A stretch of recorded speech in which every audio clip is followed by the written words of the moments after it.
In 2024, Mark Vientos looked like the New York Mets' next homegrown star. Now, a year later, he might be on the trade block.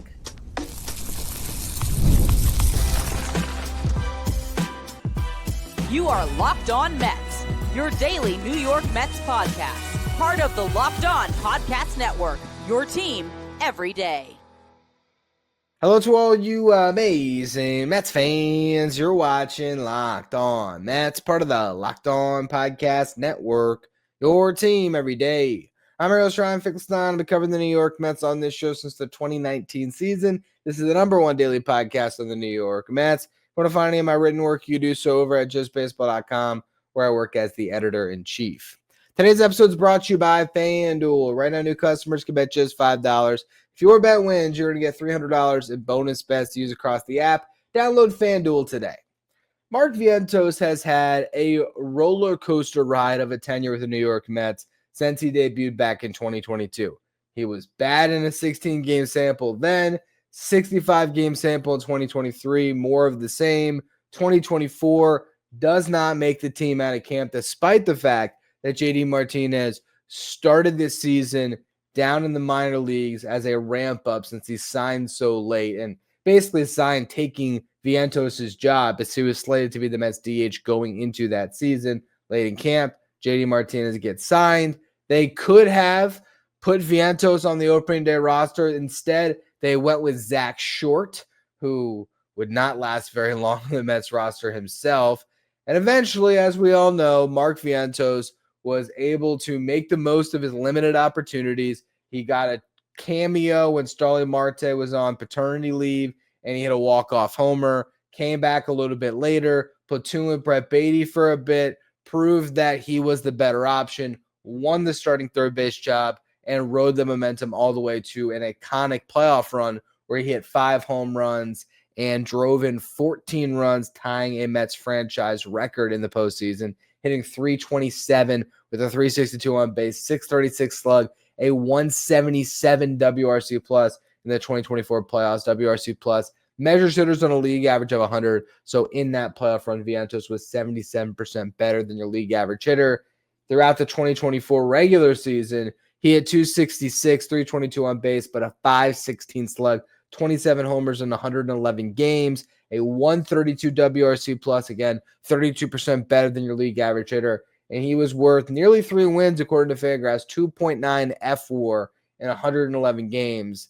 It was very impressive for the Mets. Then third baseman goes into this season with sky-high expectations in 2025. He was sitting courtside at the Garden for Knicks games, looking like the next big star for the New York Mets, and it just was an awful season for him. He just fell flat in his face in 2025, putting up a year that was a lot more similar to his 2023 season than his 2024 season.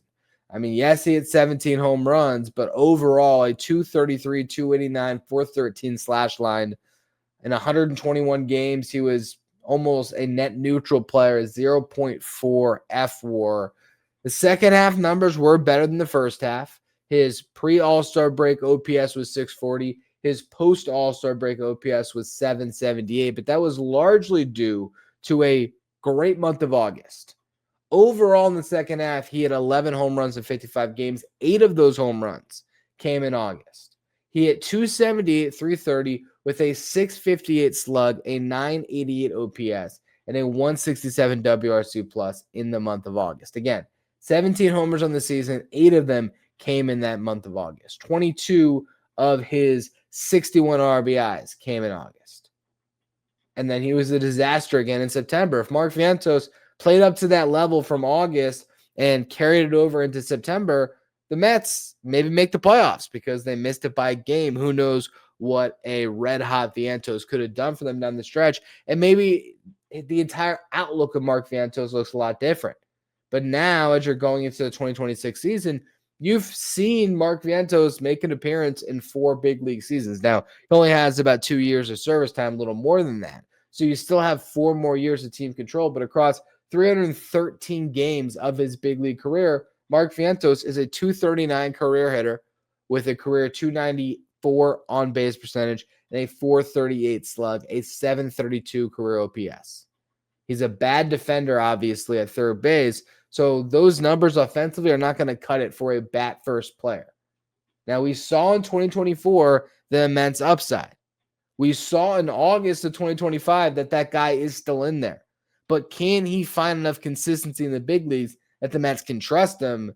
And the question we're going to talk about in the next segment is, does he have any trade value where teams are still willing to, I guess, still kind of buy low, but look at that 2024 season where you can get something of value from Mark Vientos that would make it worth it to trade him. So we're going to talk about the potential for trading Vientos in the next segment, and then we're going to close the show on what his fit would be if he remained with the Mets in 2026, and if that is the best course of action. So we're going to go through all of that here in just a minute.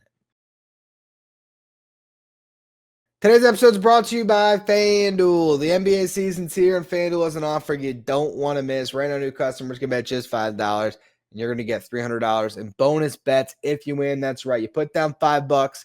If it hits, you're going to unlock $300 in bonus bets to use across the app. I love using FanDuel because it fits however you'd like to bet, whether it's player props, building a same-game parlay, or even if you want to jump in live as the action's unfolding. You can do so with FanDuel. It makes watching basketball or football, both, even more exciting. We got a little something riding on the action. Whether you're a casual fan or you love diving into the stats, FanDuel is going to make the game day experience so much better. It's quick. It's easy. It's the best way to add a little more energy to your Sundays. So if you're ready to play, download the FanDuel app now by visiting FanDuel.com to get started. That's FanDuel.com to place your first $5 bet. If you're watching on YouTube, do me a favor, hit that subscribe button. Help us get closer to our next goal of 15,000 subscribers. We're within 200, getting closer and closer. I would love to get there by the end of the season, or by the end of the year. Do me a favor and hit that button to subscribe. Now, when we look at trading Mark Vientos, and you look at the market, it is really tough to find a landing spot for a guy that does not have a clear position. Are you trying to look for teams that have a vacancy at third base that are willing to stomach his defense? Are you looking at teams who have a vacancy at first base, a position that Vientos still has nowhere near mastered? He did get a good amount of time playing first base in the minors, but he has been playing way more third base over the last couple of years.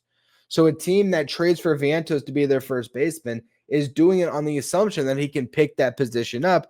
And he didn't put great tape on film this past season in his very limited time playing first base. His footwork was awful around the back. Awful. So then if it's not first base, now you're just looking for teams that have a DH opening. So really you need a team that has just a desperate need for bats. And if you were looking at shopping Mark Vientos just to get rid of him, to clear him out because you think that you have up-and-coming players like Ryan Clifford and Jacob Reimer who are in your farm system that could be corner infield types soon enough. You have Brett Beatty, you have Ronnie Mauricio. Maybe you just look at Vientos and think he's clogging up your roster. Theoretically, you have the Guardians, the Pirates, the Rockies, the Nationals, the Angels, the Rangers, the Diamondbacks. All of those teams could conceivably find a place in their infield or at their DH spot for Mark Vientos. But it's hard to mock, okay, what prospects would you get back? And I think ideally you want to trade Mark Vientos for some MLB talent because you're still win now and you already have a great farm system. What do you really need a couple more prospects just to clear Vientos other than, I guess, the function on your roster if you just think you're going to be a better team without Vientos? So then I try to find some MLB for MLB trades.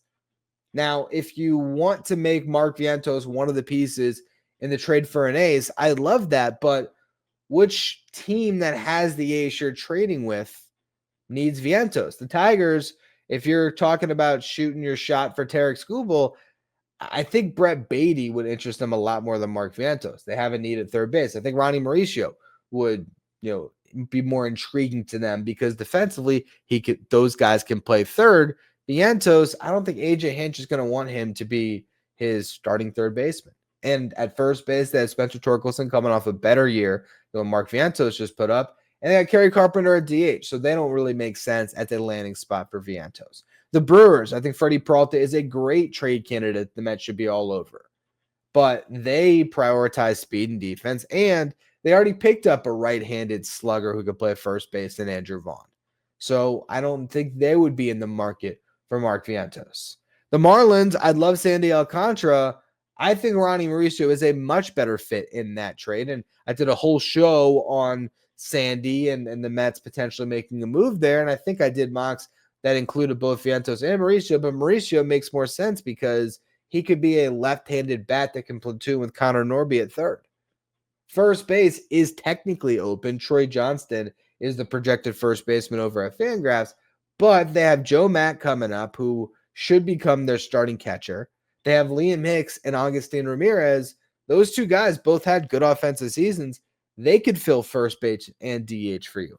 I think the Marlins could still use Vientos, and if the Mets didn't want to trade Mauricio, maybe he is in that deal. But I don't think that the Marlins would be prioritizing Vientos, and you want the team that gets him to prioritize him because that means you're getting proper value for 4 years of control of a guy that does have 30 to 40 home run upside if he hits his potential in the big leagues. And again, 4 years of control. To me, when it comes to trading Mark Vientos as part of the ace package, right? The Twins are the team that makes the most sense because they have Cody Clemens as their projected first baseman, Trevor Larnach as their projected DH. I just think that that's the team that could use his bat. And so if you're going to trade for Joe Ryan or Pablo Lopez, I think Vientos should be in that deal. And again, if you go back, I did a full episode on potentially trading for Joe Ryan. I did a lot of Pablo Lopez talk in there as well. So you can see full mock trades for what it would take to get those guys if you go back and tune into that episode. When it comes to a couple other trade fits that I think made sense. So I think the first one that, again, totally makes sense to me is Vientos going to the Twins in a trade for one of those top flight starting pitchers. We've talked about this other one on the show, but that is the White Sox, who had interest in Mark Vientos at the deadline that was reported, and the Mets, who had interest in Luis Robert at the deadline, which was reported. This feels like the most likely Mark Vientos trade scenario because there's already been some smoke there. But I'm really torn on it because, to me, Mark Vientos and 4 years of cheap control is more valuable to the New York Mets than Luis Robert at $20 million this upcoming season.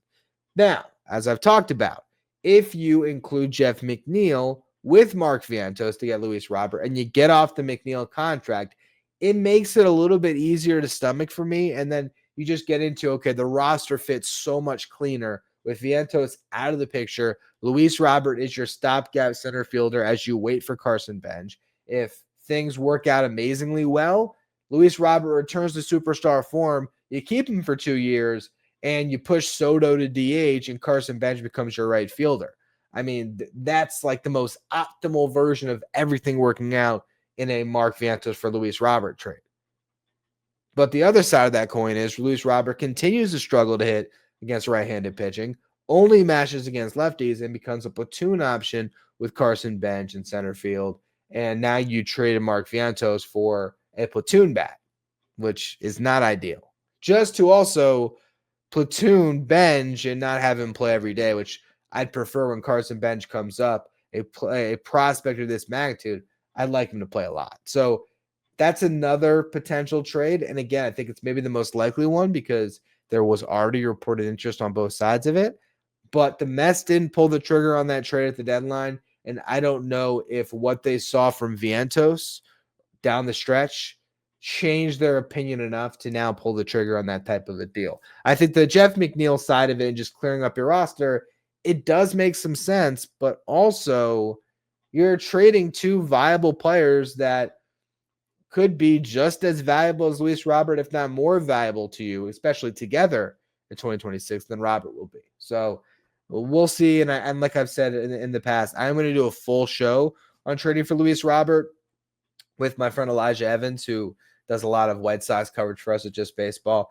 And so that should be a fun way for us to kind of dive into that topic a little bit deeper. But for now, I do think it makes some sense. I'm just not entirely sold on the idea myself. Here's one that I actually love, though. That's trading Mark Vientos for Wilson Contreras straight up. Now, this is going to require the Cardinals to want to be rid of that contract, and he's not getting too much money. $18 million in 2026, $18.5 million in 2027, $17.5 million club option in 2028 with a $5 million buyout. So owed money altogether. If you just look at the 2 years plus the buyout on the third-year option, it's a little over $40 million for Wilson Contreras. He has a full no-trade clause, so he'd have to sign off on getting moved, but it doesn't seem like that marriage has been great between the Cardinals and Contreras anyway. They quickly moved him off catcher, and they sort of scapegoated him when they did it. His first year at first base was actually pretty solid defensively. -1 defensive run save, 6 outs above average. He hit 257, 344 on base, 447 slug, 20 homers, 80 RBIs in 135 games, WRC plus in the 120s. He's a good hitter. He's a really good hitter. Career 811 OPS. OPS in 2025 is 791. I would make the case that Mark Vientos as a slugger has maybe a slightly higher ceiling if everything breaks right, but the floor difference is massive. Wilson Contreras' floor is so much higher than Mark Vientos. You are a much better team this upcoming season if Wilson Contreras on your roster instead of Mark Vientos. And I hate to say that because I've always been a big Mark Vientos fan, dating back to his days as a prospect, where I liked Mark Vientos more than Ronnie Mauricio when most people did not. And, I really felt like bat-wise, he was potentially the next Pete Alonso for the New York Mets. Now, he has not been that. And so because of his inconsistencies, if you could cash him in and the Cardinals said, you know what, we like the upside, we like to change the senior candidate, we get off the Contreras money, let's do that trade and let's take 4 years of control for Vientos and get off the Contreras contract, I'd be all about it. And the Mets, because Contreras doesn't even make that much, they could conceivably trade for Contreras and still sign Pete Alonso, have Pete Alonso DH, and they can split those duties. But let Contreras, who is the better defensive first baseman, play first base. I actually love that. I just don't know if the Cardinals would be that interested in making that type of a trade. We'll see what Chaim Bloom wants now that he is running the shots over there in St. Louis. Now, in a similar vein, I also looked at Yandy Diaz and Brandon Lau. Yandy makes $12 million this upcoming season, $10 million club option for 2027, which will vest to $13 million if he gets to 500 plate appearances in 2026. Brandon Lau has 1 year left of team control and $11.5 million club option. The Rays will probably be looking to shed both of these guys this offseason, and the Mets showed some interest in these guys at the deadline. For Lau, you're talking about 31 home runs at the second base position, but also arguably the worst defensive second baseman in baseball. So I don't know if that's an ideal fit unless he's moving over to play first base or DHing for you, which could potentially make some sense. Definitely has a lot of upside, but I don't know if I would take just a year of Lau for Vientos. I don't think I would, just because he's a good hitter, but it's mostly the home runs that he gives you, and Vientos could provide that at a much cheaper cost for many more years of control. Yandy Diaz, though, is a real just all-around stud in the box that I think would make sense to make a trade, especially because you have 2 years of team control. He hit 300 this past season, 366 on base, 42 slug, 25 homers in 150 games, 135 WRC plus. Not a great defensive first baseman. Not really, I think, a big upgrade in that regard over Pete Alonso. But again, because of what he's making, this could be a situation where you trade for Yandy, you re-sign Pete, and it's just an upgraded bat instead of Mark Vientos. But is that the best course of action, to trade Vientos, or should the Mets just keep him? We'll close the show there in just a minute. Today's episode is brought to you by Prize Picks, the daily fantasy app where making the right call can actually pay off. You and I make decisions every day, but on Prize Picks, being right means cashing in. With football back as well as basketball, Prize Picks is the simplest and fastest way to get in on the action. You just pick more or less on 2 to 6 player projections. You can turn your takes into real prizes all in less than 60 seconds. It's quick, it's easy, and honestly, it's my favorite way to follow along with sports because you can pick football and basketball players in this same lineup. And even if one of your picks misses, Prize Picks invented the flex play, so you can still double your money. Download the Prize Picks app today and use the code LOCKEDONMLB to get $50 in lineups after your first $5 play. That's code LOCKEDONMLB for $50 in lineups after your first $5 play. Prize Picks. It's good to be right. If you're an everydayer that always tunes into the show, make sure you become one of our Locked On Mets insiders. This is our texting service where you get updates from me anytime news breaks from the Mets. You can ask me questions anytime. Take part in our Locked On Mets sign photo giveaways and a line graphic sent to your phone each day during the regular season so you know it's in the starting lineup without ever having to go on social media. If you want to be a Locked On Mets insider, find the link in the episode description or go to subtext.com/LockedOnMets. Now, when you look at Mark Vientos, there's a couple of things that makes me pretty hesitant to trade him. For one, he's in the prime of his career. He turns 26 in December. And it was not that long ago that he looked like one of the better bats that the Mets had and a guy that could slug 40 home runs in a season because he hit 32 home runs in 125 games or 126 games throughout the regular season and the playoffs in 2024. I still think that power's in there. He had an 8 home run month in August. For guys that get to 30 homers, you collect a couple of those months where you're hot and you hit 8 homers and you're right there, So I just think that the power potential is immense. I think Mark Vientos is honestly one of the bats that I would be most excited to get that fresh set of eyes on with the new hitting department under Jeff Albert and Troy Snitker, where maybe they can improve his bat speed again and get Mark Vientos in line, in which case I think he can outperform a lot of the alternatives. Because if you trade Vientos, you're opening up a hole at DH or first base, however you want to look at it. Now you look at the market. Would you rather pay Ryan O'Hearn or just keep Mark Vientos? It's not likely that you're going to sign Pete Alonso and Josh Naylor, or sign Pete Alonso and Munetaka Murakami. Sign Pete Alonso and maybe get Kazuma Akamoto. There's a chance on that one.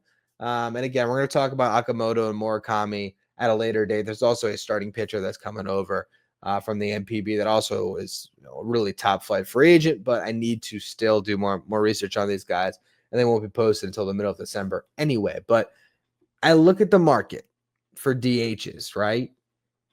Are you in on Marcell Ozuna? Personally, no. Now, Ozuna had an incredible 2024 season, but he started to look his age in 2025. There's also just the morality side of it. Marcell Ozuna, not the type of guy that you want to bring into New York and just have that PR, side of things. He's 34, turning 35 in a couple of weeks here. Conceivably, sure, but it doesn't make sense to me. You can bring back Starling Marte, but I think you'd be lucky to get what you got in 2025 again in 2026. Max Kepler didn't have a good season with the Phillies. He'd give you some outfield help and DH help. Don't think that's the best fit. Mike Yastrzemski, not a ton of impact in his bat. Sure, a good on-base threat, but not a lot of power. Mark Canha, pretty old. Michael Conforto coming off a horrendous season. Jesse Winker was hurt. Who knows what's going on with his back. Luis Ariz, okay, hits for a high average, but what else does he give you? And I don't think that you necessarily want to sign Ariz to a multi-year deal when he just is such a weird player. That's why he's been traded so many times. And now he couldn't even get traded once he hit his final year of arbitration with the Padres. They just had to ride out that deal. I look at the other bats that are out there, and I just find it hard to believe that you would get a bat with a higher ceiling than Mark Vientos, where you should trade Vientos for prospects. When realistically, Mark Vientos' trade value right now, how much different is it going to be at the deadline? Really? I don't think that his trade value is high enough at this point that you're going to get enough of a prospect return to just flip him to a different team. Now, again, if you can trade him for a piece that helps you in 2026, okay, maybe, but I just don't know who that piece is. If it's Wilson Contreras or Yandy Diaz, yeah, I can see why that just makes you so much better for the 2026 season, or at least your floor as a team so much better that you pull the trigger and do it. But for Luis Robert, I just don't know. And so you look at how Vientos fits on the 2026 Mets.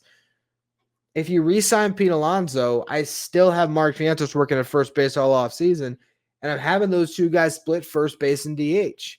And the hope is Mark Vientos actually can be a really good defensive first baseman, and he's your first baseman. Alonso's your DH, and that's the alignment for the next 4 years if everything breaks right. Now, let's say you don't sign Alonso. Now you really need to keep Vientos. If you sign Alonso and you have Vientos, Ronnie Mauricio becomes your insurance at DH and third base. But I also think Ronnie Mauricio stands to have way more trade value if you shopped him. I think Vientos might be able to get you a lot more, especially because he still has an option. So the team that is picking up the uncertain but exciting asset in Mauricio still has the ability to put him in the minor leagues. With Vientos, an uncertain but exciting asset that you're acquiring, you're stuck with him in the big leagues. You're cutting him. And so that makes him a tougher, candidate to be moved, because it really has to be a team that is willing to bet on the upside and has really a clear opening at DH and or first base. Ultimately, I think the New York Mets are a better team with Mark Vientos on it in 2026. I really do.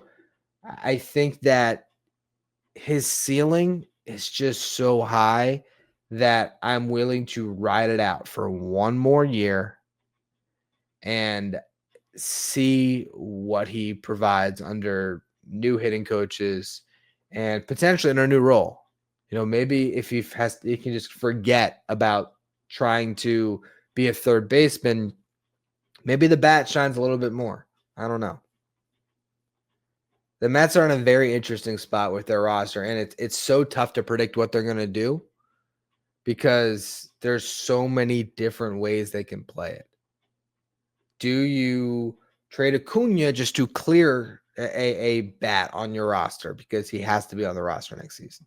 Do you trade Jeff McNeil like we talked about on yesterday's show, because that would be more of a changing of the clubhouse, changing of the core since he's been here for so long? It could make sense to flip McNeil so that you open up more possibilities with Jet Williams coming and Acuna on the roster and Ronnie Mauricio and all these guys. Do you trade Mark Vientos or Ronnie Mauricio because you want to capitalize on whatever value they have left because you're not sure about their future with your club? It's interesting. It really is. And then just how many bats do you have to add to this lineup is the other side of it. What I want to do on tomorrow's show is an off-season wish list where we go through and I really nailed down what the Mets should be trying to acquire this offseason. We know about the need for an ace. We know about their two big free agents in Edwin Diaz and Pete Alonso. But just positionally, building out a competent roster for the 2026 season, what is the checklist that David Stearns is going to have to go through to get this team ready to win a World Series in 2026? That's what we're going to be discussing. Should be a fun show. Really appreciate all of you for tuning in today. Make sure you follow, rate, and review wherever you get your podcasts. If you want to find me on social media, you can do so over at Finkelstein Ryan. You can also find some of my written work over at justbaseball.com, where I work as the editor-in-chief.